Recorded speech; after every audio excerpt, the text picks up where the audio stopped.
తెలుగు రాష్ట్రాలపై చలిపులి పంజా విసురుతోంది. తెలంగాణలో గతంలో లేనంతగా చలి వణికిస్తోంది. ఆదిలాబాద్, కొమరం భీం, మెదక్, సంగారెడ్డిలో టెంపరేచర్ సింగిల్ డిజిట్కి పడిపోయింది.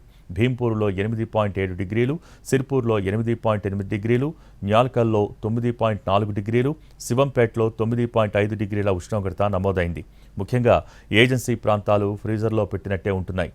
దాంతో ఆయా జిల్లాలకు అలర్ట్ జారీ చేశారు.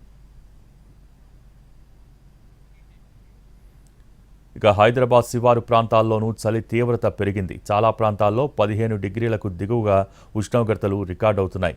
భారీగా మంచు కురుస్తూ ఉండడంతో వాహనదారులు ఇబ్బందులు పడుతున్నారు.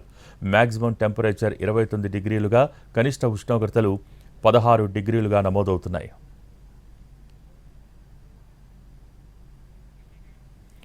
ఏపీలోని ఉత్తరాంధ్రలో చలి తీవ్రత పెరిగింది. అల్లూరి ఏజెన్సీని మంచు ముంచెత్తుతోంది.